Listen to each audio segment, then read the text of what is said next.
तर रोहित पवार यांनी चक्क नागरी विमान वाहतूक महासंचालनालयाच्या विरोधात मरीन ड्राईव्ह पोलीस ठाण्यामध्ये धाव घेतलेली होती। डीजीसीएच्या कारभारावर गंभीर प्रश्नचिन्ह उपस्थित करत त्यांच्यावर तत्काळ गुन्हा दाखल करण्याची मागणी रोहित पवारांनी केलेली आहे। या तक्रारीचं मुख्य कारण म्हणजे डीजीसीएनं व्हीएसआरच्या विमानांवरती केलेली कारवाई। रोहित पवार यांच्यामध्ये डीजीसीएनं जाणीवपूर्वक केवळ 5 विमानांवरच कारवाई केली आहे, ज्यामध्ये पक्षपातीपणा झाल्याचा त्यांचा आरोप आहे। आणि याच संदर्भामध्ये खरं तर मात्र ही तक्रार दाखल करताना पोलीस ठाण्यामध्ये हाय व्होल्टेज ड्रामा पाहायला मिळाला। रोहित पवार यांनी स्वतः माध्यमांशी बोलताना कबूल केलाय की पोलीस निरीक्षकांशी चर्चा करताना त्यांचे थोडेसे वाद झाले। बरं, इतकंच नाही तर एका मोठ्या पोलीस अधिकाऱ्यानं या प्रकरणी एफआयआर नोंदवला जाणार नाही असं स्पष्ट सांगितल्याचा दावाही रोहित पवारांनी केलाय। या भूमिकेवर संताप व्यक्त करत रोहित पवारांनी ठामपणे सांगितलं की लोकशाहीत एफआयआर नोंदवण्याचा अधिकार प्रत्येकाला आहे आणि याच संदर्भामध्ये अधिक चर्चा करण्यासाठी स्वतः राष्ट्रवादीचे आमदार अमोल मिटकरी आपल्यासोबत आहे। अमोलजी, ज्यावेळेला त्या ठिकाणी तक्रार नोंदवण्यासाठी आपण गेलात, काय नेमकं घडलं आणि कुठला संशय व्यक्त होताना दिसतोय? एफआयआर का नोंदवली गेली नाही? संतापजनक प्रकार आहे।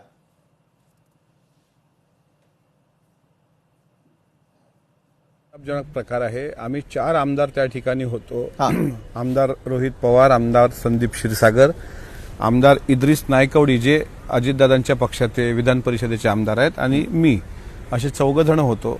पूर्वी एक लक्षात घ्या, डीजीसीएच्या संदर्भामध्ये आमदार रोहित पवार यांनी ज्या काही पत्रकार परिषदा महाराष्ट्र, दिल्ली, मुंबई घेतल्या, त्या पत्रकार परिषदेमधून डीजीसीए कशा पद्धतीनं हे सगळं हँडल करत होती, व्हीएसआर व्हेंचर कंपनी कशी नादुरुस्त होती, नादुरुस्त विमान कसं दिलं गेलं, हे सगळं ज्या प्रकारे त्यांनी मांडलं, त्यामुळे डीजीसीएला सुद्धा वाटलं की आता आपण गोत्यात येतो आहोत, म्हणून त्यांनी तात्काळ त्याच्यावर खबरदारी घेतली आणि तात्पुरती मलमपट्टी म्हणून 4 ते 5 विमान फ्लाय त्यांचे बंद केलेत, असं काहीतरी थातूरमातूर कारवाई केली।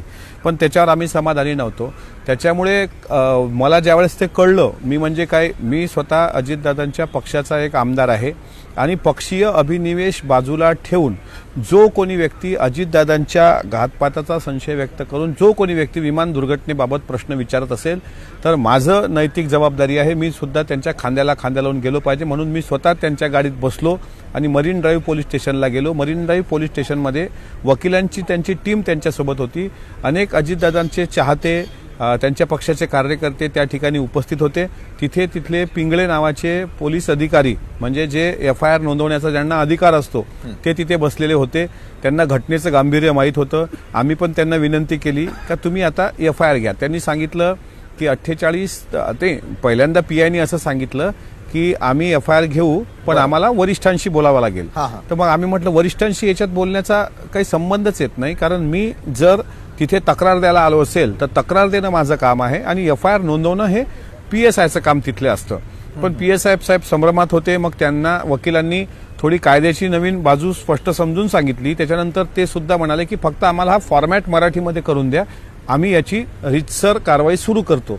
आणि रीतसर कारवाई सुरू करत असतानाच तिथे त्यांच्या वरिष्ठांचे त्यांना फोन आले आणि तिथे त्यांचे वरिष्ठ सुद्धा अधिकारी त्या ठिकाणी आले आणि वरिष्ठ अधिकारी तिथे बसले। बसल्यानंतर आम्ही त्यांना विनंती केली की साहेब, हा एफआयआर तुम्ही झाला पाहिजे। आम्ही म्हणजे सर्व 4ही आमदार आणि तिथे स्थानिक असलेले कार्यकर्ते। पण तिथे आल्यानंतर जे काही कार्यकर्ते उभे होते त्यांच्यासोबत ज्या पद्धतीनं पोलिसांनी गैरवर्तणूक केली, ती खरोखर शॉकिंग होती की इतकी लोक कशाला पाहिजे, 5 लोकांच्यावर इथं कोणी थांबायचं नाही, असा उन्मत्तपणा त्या ठिकाणी दिसून आला। तरीही आम्ही कायदा आणि सुव्यवस्थेचा प्रश्न निर्माण होऊ नये आणि जाणीवपूर्वक या प्रकरणाला वेगळं वळण लागून गालबोट लागू नये म्हणून शांततेचा मार्ग स्वीकारला। सर्व लोकांना तिथून बाहेर जाण्याची विनंती केली, सर्व बाहेर पण गेले। आणि त्यानंतर ज्यावेळेस वरिष्ठ अधिकारी समोर बसले, त्यांना आम्ही म्हणजे आमदार रोहित पवार यांनी दिलेल्या निवेदनावरच कारवाई करा, म्हणजे एफआयआर करण्याचा अधिकार त्यांना होता। एफआयआर सुरू असताना त्यांना परत एक फोन आला आणि फोन आल्यानंतर ते अँटी चेंबरमध्ये गेले आणि अँटी चेंबरमधून आले आणि सांगितलं की आम्ही तुमचं तक्रार घेतो, ती रीतसर वाचतो आणि आम्हाला 48 तासाचा वेळ द्या, आम्हाला याची इन्व्हेस्टिगेशन करावी लागेल आणि त्याच्यानंतर आम्ही काय कारवाई करू हे तुम्हाला आम्ही सांगणार, असं तिथले वरिष्ठ पोलीस अधिकारी हे समोर बसलेल्या 4 आमदारांसोबत बोलत असताना ते पाहून आम्हाला अत्यंत नवल वाटलं। त्यांना चौकशी काय करायची आहे, त्यांना ही चौकशी करायची आहे की ते विमान उडालं होतं का, ते विमान कोसळलं होतं का, त्यामधले 5 माणसं जी ठार झालेली आहेत त्याच्यामध्ये अजितदादा, पिंकी माळी, विदीप जाधव, एक पायलट आणि त्याच्यासोबतचा क्रू या 5 लोकांच्या डेड बॉडीच्या संदर्भामध्ये तिथे जाऊन शहानिशा केल्यानंतर ज्यावेळेस त्यांना माहीत पडेल की हो असा अपघात घडला होता, त्यानंतर ते VSR कंपनीकडून तसं पूर्ण माहिती घेऊन मग नंतर DGCA वर गुन्हा दाखल करतील, असं जे हास्यास्पद उत्तर दिलं त्याबद्दल आम्हाला अत्यंत खेद वाटला.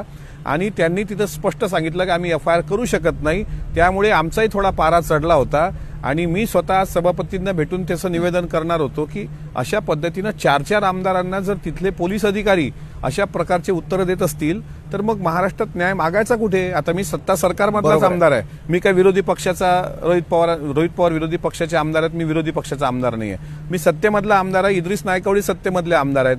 आम्हाला सुद्धा तिथल्या पोलिसांनी जी वर्तणूक दिली ती अत्यंत अपमानास्पद होती. आणि त्यांनी FIR का घेतला नाही याच्यामध्ये त्यांना जे काही 2-3 फोन कॉल आले त्या फोन कॉलच्या मुळे त्यांनी तो FIR केला नसावा असं आमचं ठाम मत आहे. हाच जो प्रश्न आहे तो पोलिसांना आम्ही देखील विचारणार आहोत, पाठपुरावा करणार आहोत. जाता जाता एका वाक्यात मला आपल्याकडून उत्तर अपेक्षित आहेत. रोहित दादांचं देखील एकच म्हणणं होतं की ज्या सभागृहामध्ये किंवा ज्या ठिकाणी दादांना न्याय मिळत नाही त्या ठिकाणी मी जाणार नाही, इतक्या मोठ्या ठाम भूमिकेवरती होते. आपल्याला वाटतंय दादांना न्याय मिळेल आणि दादांना न्याय मिळेल तर तो कधी मिळणार?